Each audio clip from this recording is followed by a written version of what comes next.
或者呢個故事講得遲咗啲，但我仲係想將佢記錄落嚟。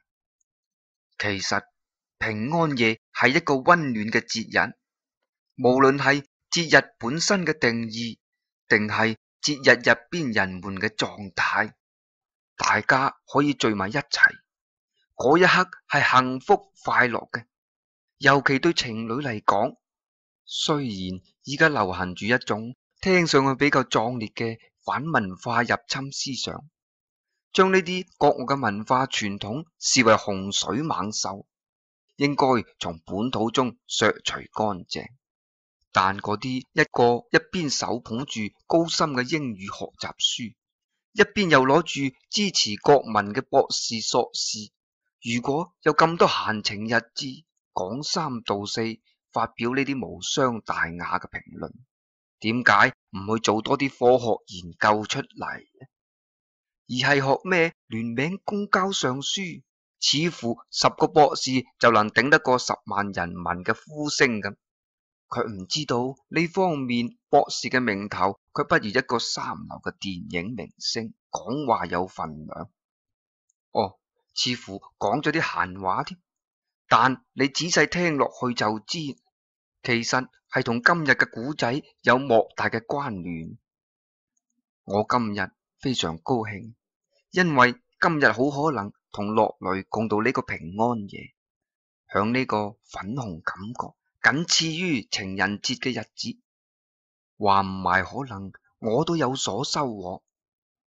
呢個人叫做柏遠，似乎係個比較奇怪嘅名，啱聽到。我覺得係筆名更適合啲。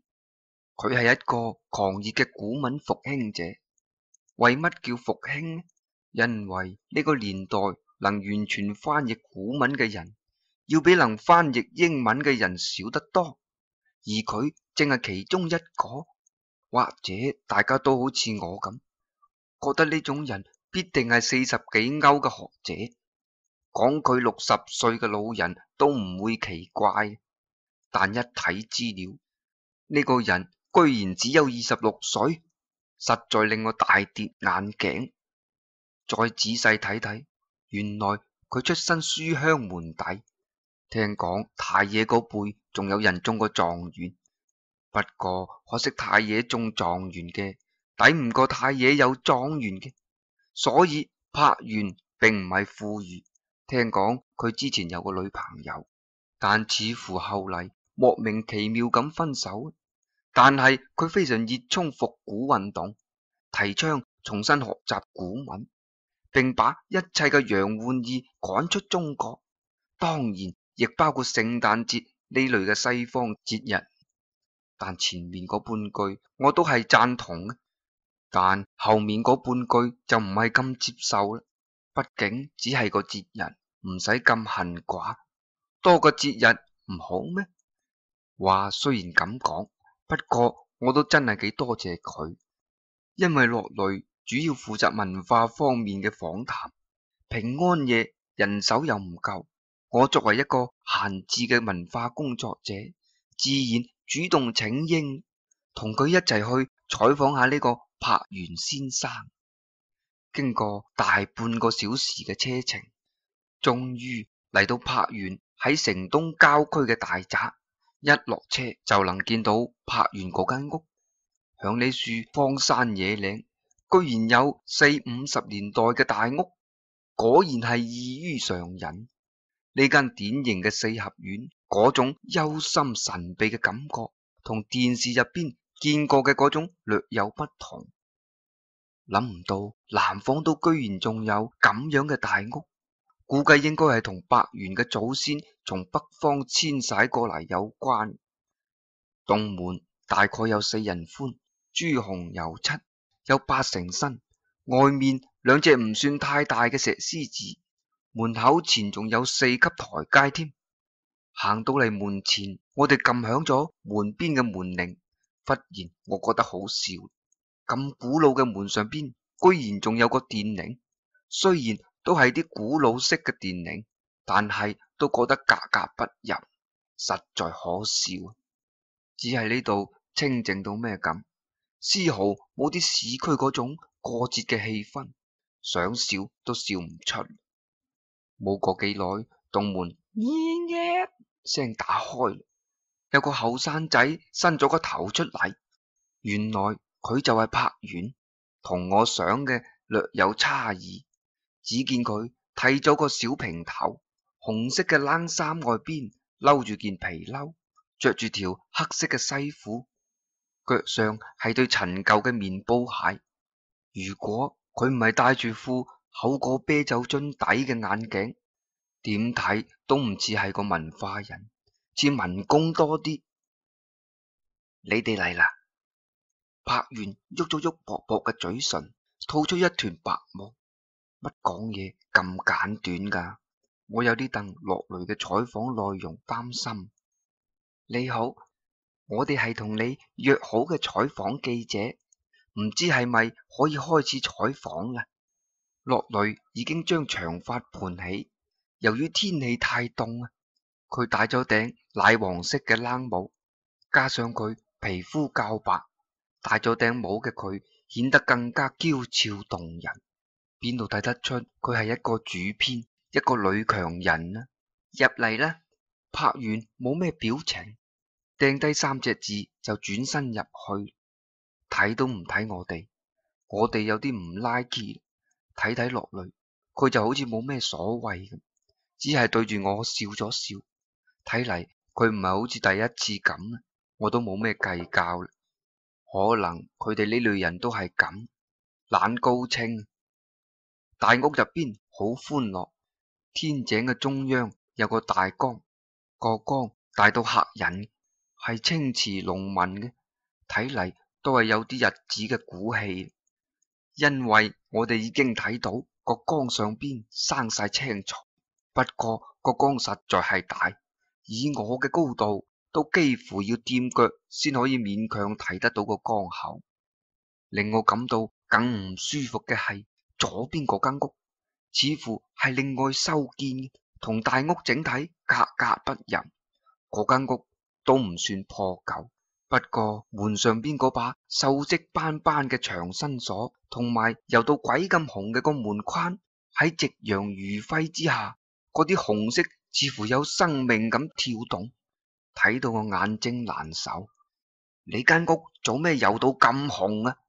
我忍唔住咁問。柏遠佢似乎冇聽到我嘅問題，攞咗茶葉同幾隻茶杯，斟咗啲茶，分別放喺我同落雷面前。雖然我唔係太中意飲茶，但處於禮節，我仲係飲咗啖，係紅茶，口味比較重。我放低隻杯，見佢冇理我嘅意思，我嘅脾氣又上嚟啦。等你詐聽唔到啦。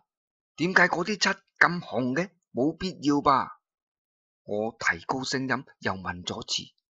柏遠顯然有啲唔中意啦，佢皺咗下眉頭，隻三角眼眯得更細，跟住佢冷冷咁反笑住話：哈哈，點解唔可以用紅色呢？中國紅係民族嘅顏色，我最中意紅色咧。但你唯獨嗰間屋又紅咗。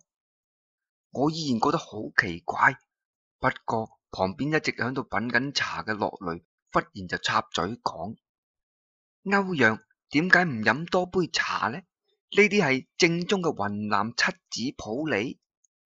七子普洱，我根本就係個茶盲，呢個名聽都未聽過。一旁嘅柏遠忽然就哈哈大笑起身，哈哈哈哈，你姓岳啊？睇嚟你都識啲茶道噃。你條友見到靚女口氣都變埋，都係識啲皮毛啫。高中嗰陣經常同我父親飲茶，久而久之就習慣咗啦。加上報社工作壓力大，飲啲普洱茶可以保護皮膚，又可以養胃。我驚訝咁望住落雷。我淨係知道佢成日咁攞住隻叮當杯周圍走，諗唔到佢原來中意飲普洱。普洱係紅茶嘅代表。柏遠聽完就讚許咁點頭。茶對人嘅身體同精神都有好處。難得有你咁中意飲茶嘅女仔，如果明明都好似你咁嘅話，柏原感慨咁講緊，但發覺唔妥，立即又收咗聲。明明，我馬上察覺到啦。柏原岔開話題，同時狠狠咁掘咗我一眼，睇嚟我同佢都係互相冇咩好感。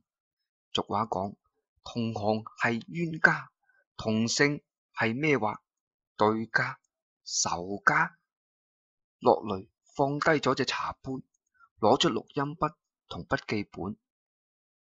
咁不如開始採訪啦，費事拖到太夜，阻住你休息。好嘅，柏原好配合咁坐咗落嚟，雙手翹向腿上睇住落雷。我就無聊咁坐喺旁邊，四圍張望。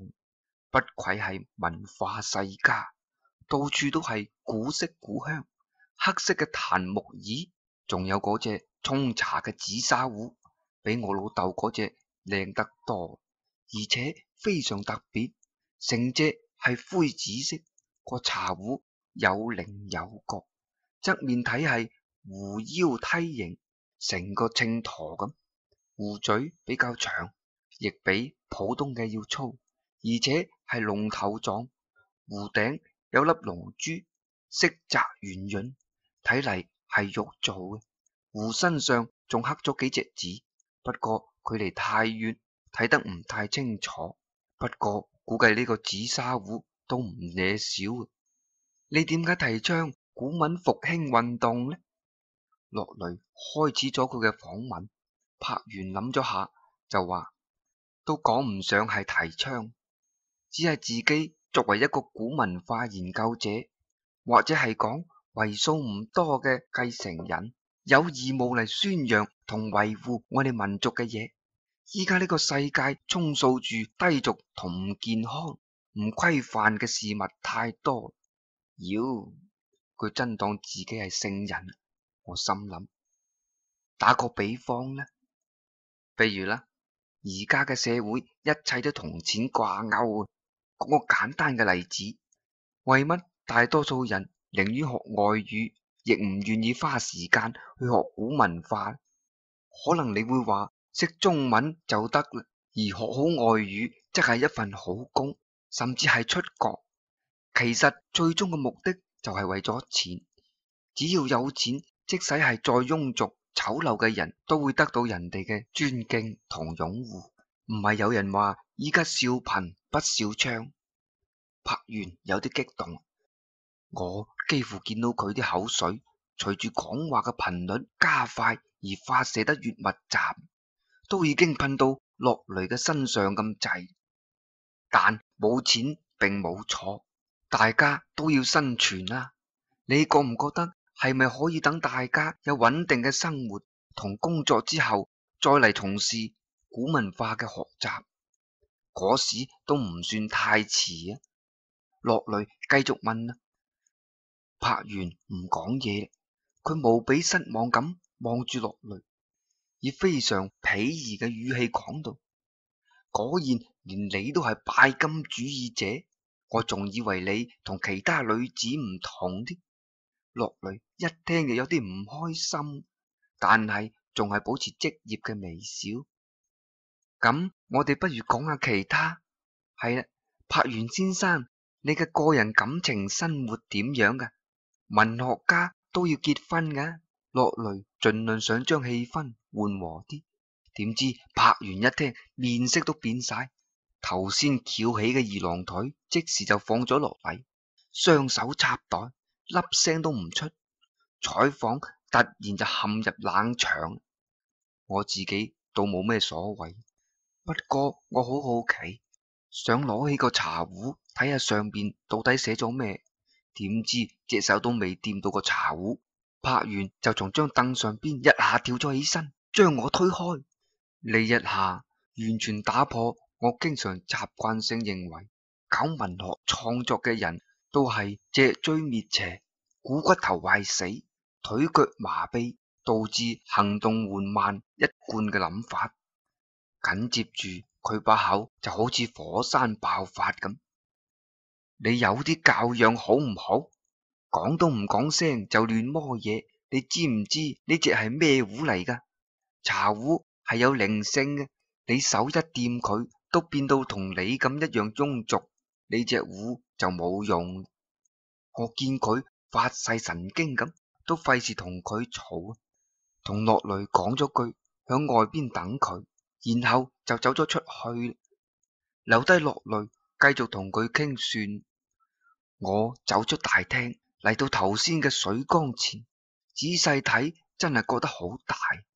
我摸下缸壁，係非常光滑細膩。唔知道點解，我又一摸到一個忽然唔妥嘅地方，似乎係條裂縫，不過好細，唔用手仔細摸，根本就發現唔到，只有用手先摸到出嚟。個天依家已經黑晒。我實在睇唔清，好奇之下就攞出手機打開照明，睇清楚啲咧。咦，裂紋上面好似有液體流出嚟嘅咁，居然係紅色嘅，而且好結。我揩咗啲，聞咗下，有一絲血腥味，但我唔太肯定，似乎缸入邊仲有啲聲音。摸住個缸壁，可以感覺到微微嘅震動。我試下將隻耳仔貼近個水缸，一陣冰凍。如果喺個天再凍啲，估計我就冇呢個勇氣。我隱約聽到缸入邊傳來好似刮嘢咁嘅聲，嗰種係好似指甲刮嘢發出嚟嘅聲音。我嚇咗一跳，急忙退咗兩步，啱好撞到後面啲咩嘢。回頭一睇，柏原成隻死屍咁企喺我後邊，佢面無表情，眼珠都唔轉一下，係咁掘住我。唔係叫你唔好亂喐我屋企啲嘢嘅咩？柏原嘅聲音響院子入邊回蕩，一啲都唔客氣咁。我有啲悶，咪隨便睇睇咯。我唔想同佢多講。你唔係喺裏面接受訪問嘅咩？落雷呢？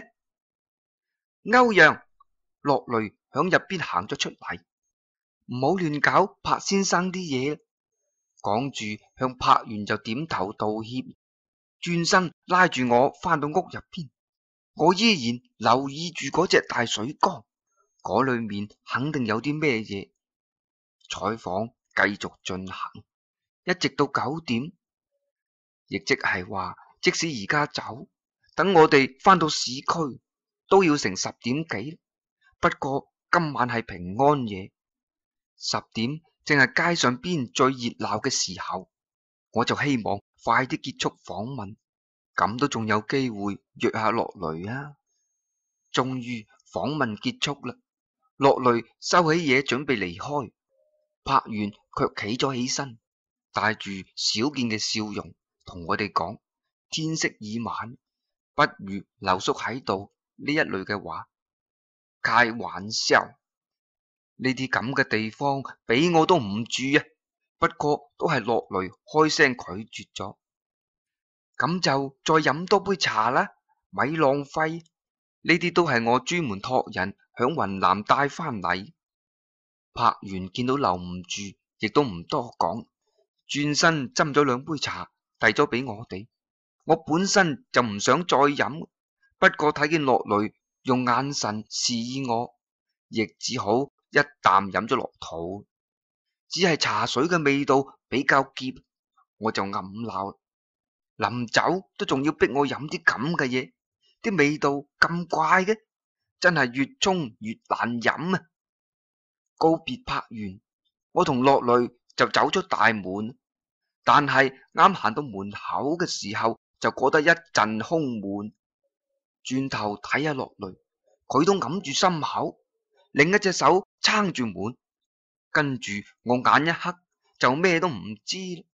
唔知過咗幾耐，一陣頭痛，我勉強咁睜開隻眼，發現四周好黑，不過大致仲係睇得到落雷就喺我身邊。點解我會暈咗嘅？唔通係嗰杯茶？不過我係睇住柏原從個紫砂壺入邊倒出嚟噶，稍微喐咗下，感覺全身冇力，而且我嘅腳似乎俾咩鎖住咗咁。呢度係邊啊？落淚揞住個頭坐咗起身，睇嚟佢都頭痛緊。我正想回答，忽然眼前一亮，呢下有啲突然，我哋都有啲唔適應，用手遮住對眼。平安夜快樂！我聽到柏原嘅聲音，而家我嘅眼已經好啲，眼前嘅柏原着咗一件厚厚嘅紅色白絲絨邊外套，頭上戴咗頂聖誕帽，紅色嘅褲同小丑着嘅大鞋，孭住一個大麻包袋。如果再加上撇鬚，佢就真係一個十足嘅聖誕老人。柏原，你玩咩啊？你想點？我大聲吼咗一句，落淚仲係好虛弱，講唔出嘢，只係側身挨埋一邊。我睇見柏原將隻食指放到嘴邊，做咗個安靜嘅動作。唔使叫啦，呢度冇其他人。今日係平安夜，我同你哋準備咗啲小禮物。講住，佢就將個袋掟咗落嚟。嗰個袋居然仲喺處喐嘅，一啲啲咁向住我同落淚爬咗過嚟。我想快啲向後褪，但好快就俾條鎖鏈將我哋固定住。唔使驚，佢唔咬人嘅，或者講佢唔咬到人。柏原陰笑住，咬人？個袋入邊唔通係咩蛇蟲鼠蟻？當個袋入邊嘅嘢爬到差唔多到我面前嘅時候，柏原踩住咗個袋，然後坐喺旁邊睇住我哋，隻腳仍然係踩住嗰個袋。你好中意佢咧？柏原望住我，指咗指落淚。落淚聽到嘢，都眼定定咁望住我。唔關你事，你到底要做咩？非法禁錮係違法嘅。我冇直接回答中意定唔中意，話一出口，我又睄咗下落淚嗰邊，只見佢耷低咗個頭，我睇唔到佢嘅表情。柏原似乎響樹回憶，然後慢慢咁講：我本來都有個好好嘅女朋友，佢好靚、聰明、溫柔、善良。我曾經覺得自己係全世界最幸福嘅人。我係學古文嘅，而佢係學英文嘅。外面嘅人都戲稱我哋係中西合璧。我一邊聽住柏原嘅話，一邊留意住周圍嘅環境。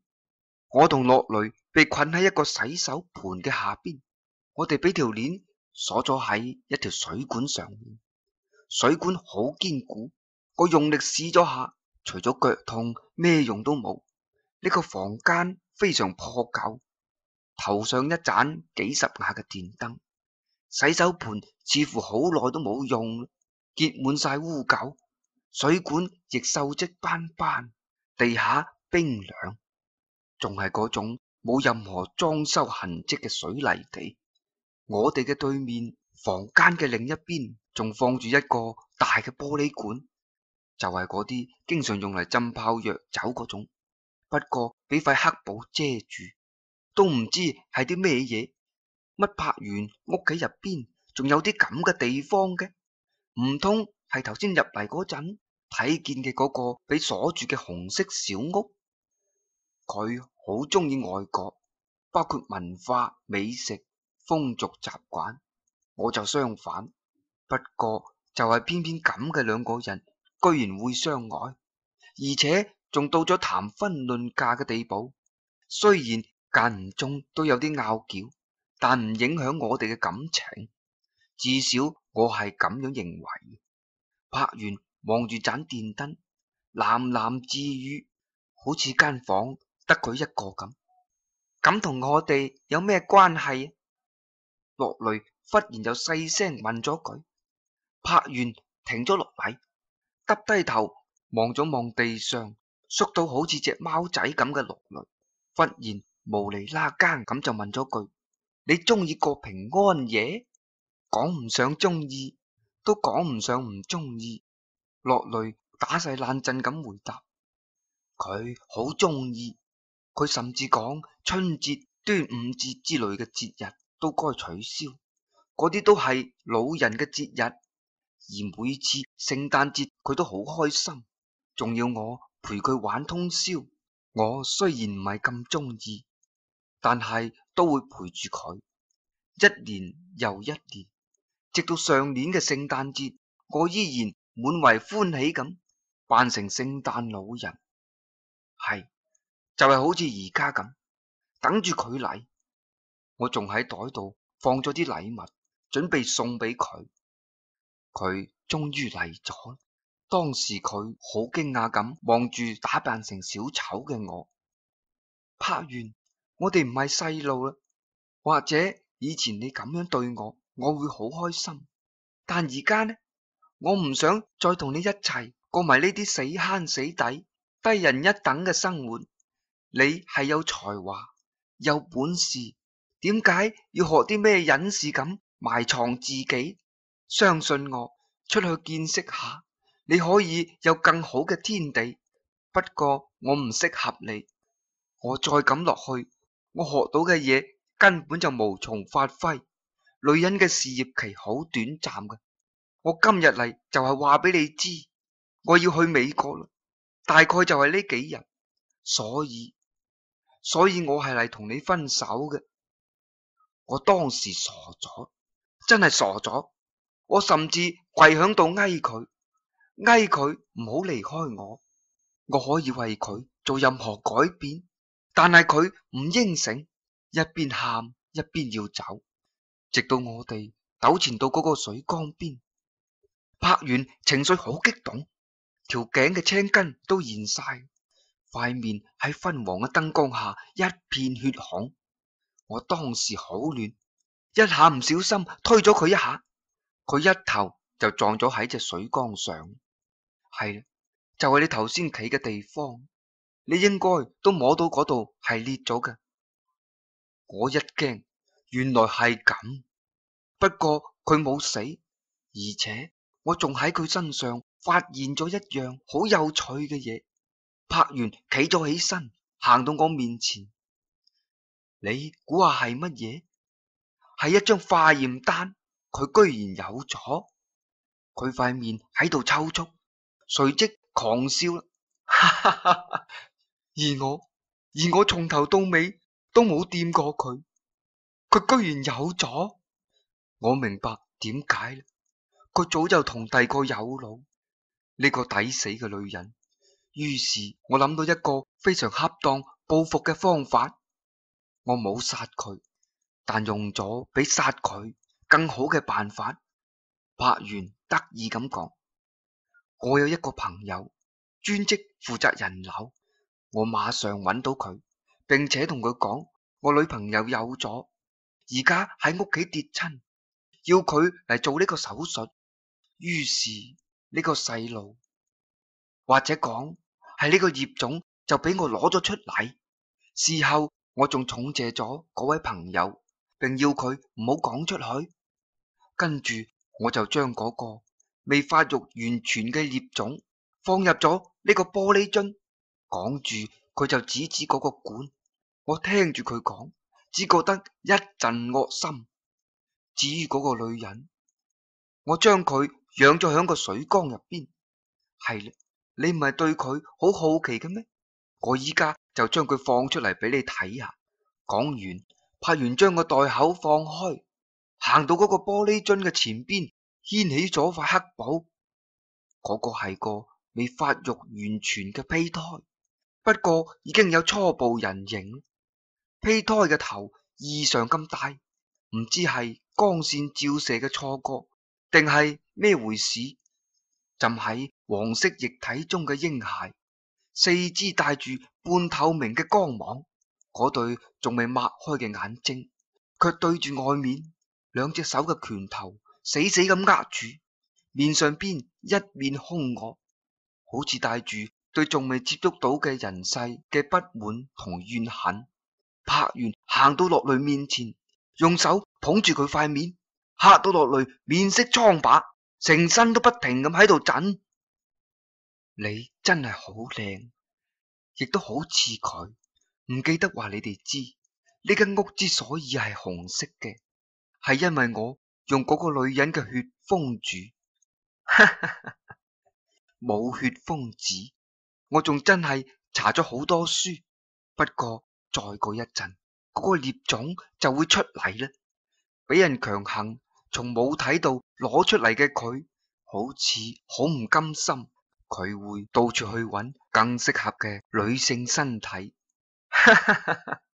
講完，大笑住行咗出屋。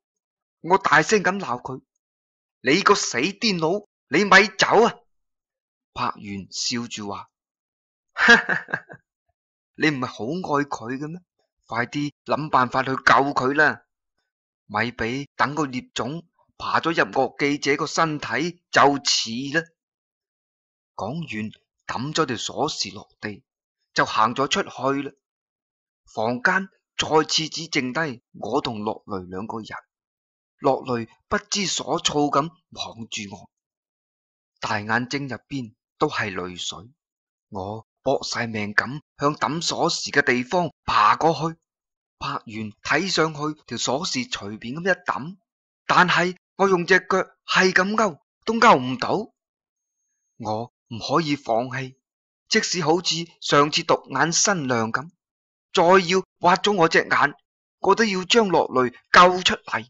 當我仲諗緊辦法點樣去接近條鎖匙嘅時候，嗰個袋又喐咗起身。個袋慢慢咁伸出一隻手，姑且算係隻手啦，或者講係隻爪，可能更為適合，因為嗰隻手臂成條未燒完嘅木柴一樣，又黑又瘦，木柴嘅末端連住如同雞爪咁嘅手掌。我睇見嗰幾隻手指嘅指甲都幾乎磨爛啦，啲泥同啲血混埋一齊，生成咗黑色嘅血垢。緊接住個袋又伸出另外一隻相同嘅手臂，上邊更加傷痕累累，有刀傷，有煙頭燙傷。如果俾你見到一個黃色嘅麻袋靠住兩隻咁樣嘅手爬行，喺昏暗嘅燈光之下向你慢慢靠近，都仲可以接受嘅話，咁接落嚟嘅事情恐怕係你成世都無法忘記。以為幾乎喺同時，有隻嘢出現咗喺樂雷嘅前面。我原本注意住嗰個麻袋，隨住樂雷嘅尖叫聲望過去，先發覺嗰個尚未發育完全嘅嬰孩靠住四肢慢慢咁向樂雷爬去，而玻璃罐入邊嘅細路嘅屍體仲喺裏面。係英靈。我即刻反應過嚟，記得聽紀顏講過，無法生育落嚟到人間嘅孩子，往往帶住極強嘅怨恨，而且佢仲未有思想，所以單純咁要翻到佢感覺到溫暖嘅子宮入邊。呢個絕對唔係我哋可以想象嘅。我一回神，個袋已經爬到我面前啦，一邊爬，我一邊仲聽到一啲咁嘅聲音，就好似俾人揞住嘴嘅小動物發出嚟嘅聲音咁。我好想踢開個麻袋，但我一啲力都用唔上，睇嚟藥性仲未過。嗰對手似乎要摸到我啦，正順住我隻腳向上爬過嚟。旁邊嘅樂雷已經叫唔出嚟啦，只係盡可能咁往後縮，一邊喊住一邊就睇住我。佢雖然講唔出嘢，但眼神一直向我求救。英靈已經離樂雷只有幾米啦，佢仍然唔停咁往前爬，一邊搖晃住身體，伸住隻手往前爬，一邊擺動住巨大嘅頭周圍擰。唔好驚啊！我會救你。我雖然咁講，但係個麻包袋已經爬到我心口啦，而我終於見到麻包袋入邊嘅人，唔係，應該係嘢。佢應該就係柏原所講嘅嗰個女仔，而家睇落去仲偏似女人。佢塊面慢慢咁從我麻袋入邊伸咗出嚟，正對住我。呢下無論我做咗幾大嘅心理準備，都完全嚇到傻咗咁滯。唔知各位聽過人字未呢？漢高祖劉邦，我習慣叫佢劉亡。瓜咗之後，呂后將劉邦生前最中意嘅兒子趙王如意殺死，接住將如意嘅母親，亦就係劉邦嘅寵妃戚夫人嘅眼睛整盲，鼻哥割咗，耳朵整聾割埋，嘴唇用線縫起身，並將手腳斬去。咁就係人彘。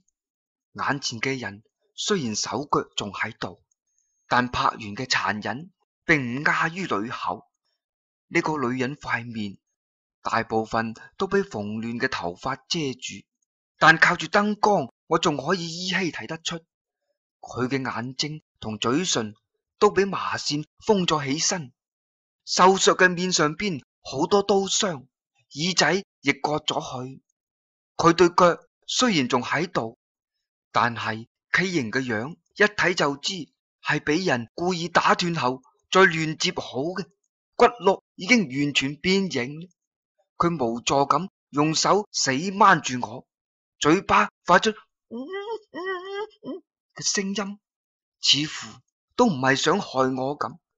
我情急之下就講啦：如果你聽到喺你嘅左邊有鎖匙，求你快啲攞俾我啦！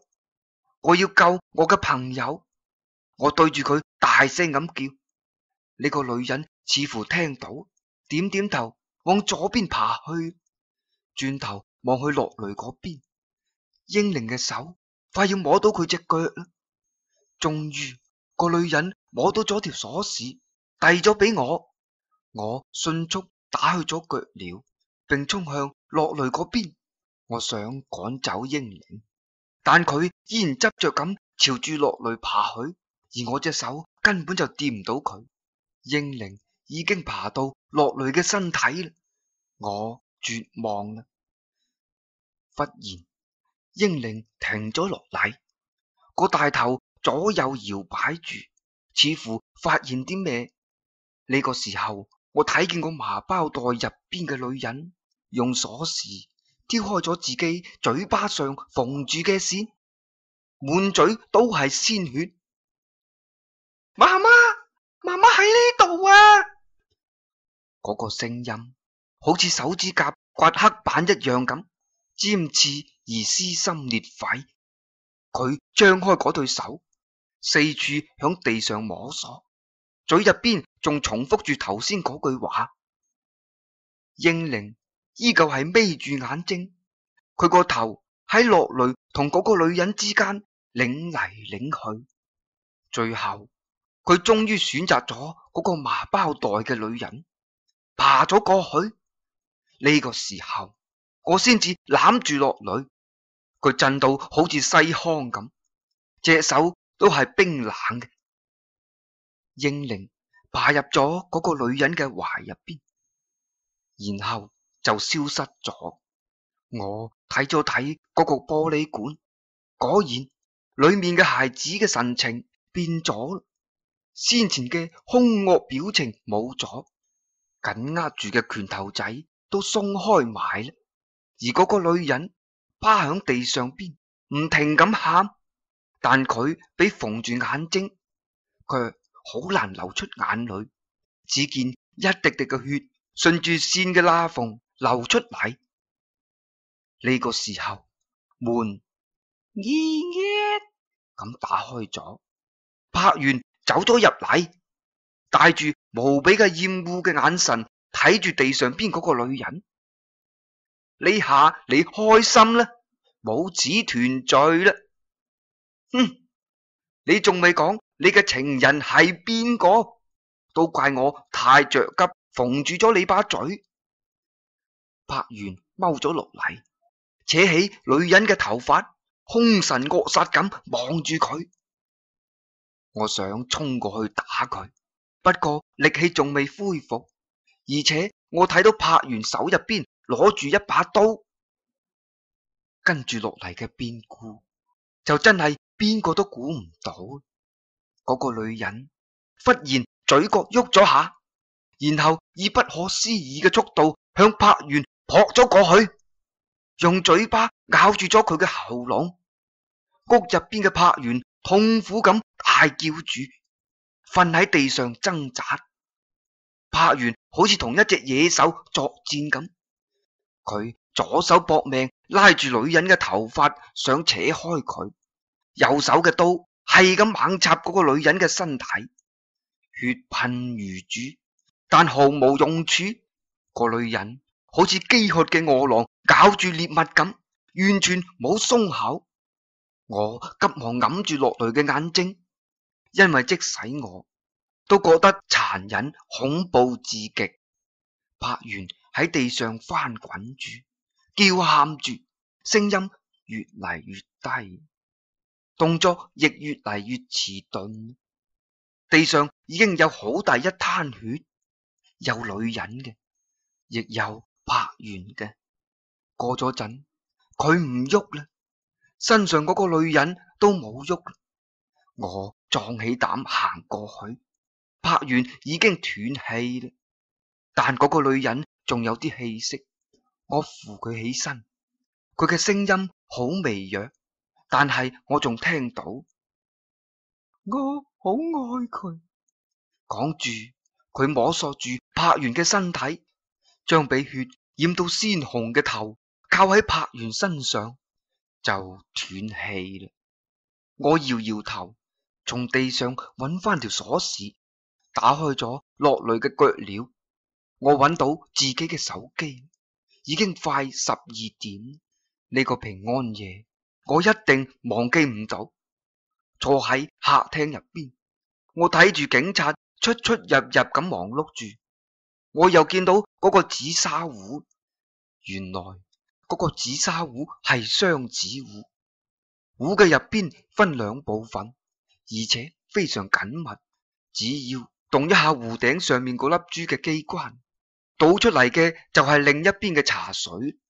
我終於睇到壺身上邊寫住嘅嗰行字仔：兩情若係長久時，又豈在朝朝暮暮。我放低個茶壺，睇咗睇落嚟，佢輕輕笑住講，仲打算今日晚上同你一齊去好好玩下。睇嚟而家平安夜都要過去啦。不過仲有除夕、新年啦，反正節目仲有好多嘅。我亦輕輕咁安慰佢。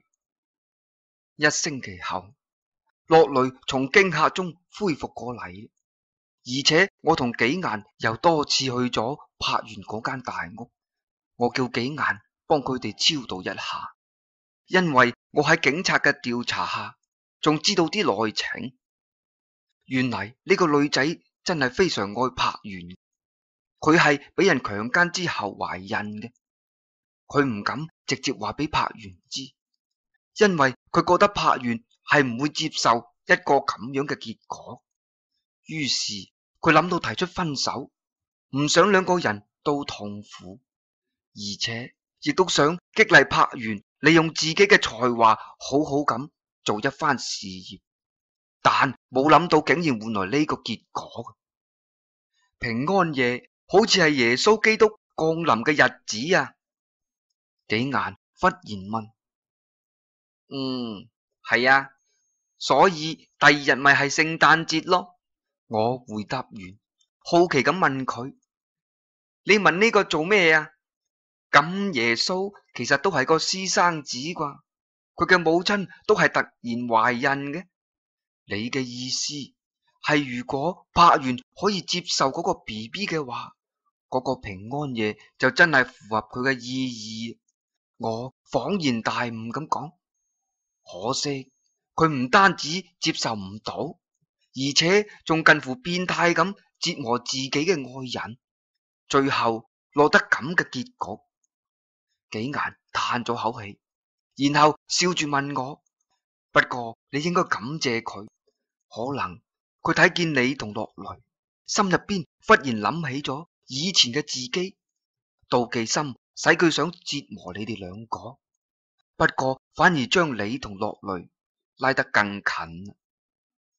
我亦笑咗笑，手機響，係落雷嘅短信，佢叫我今日中午一齊去食飯，真係一個好消息。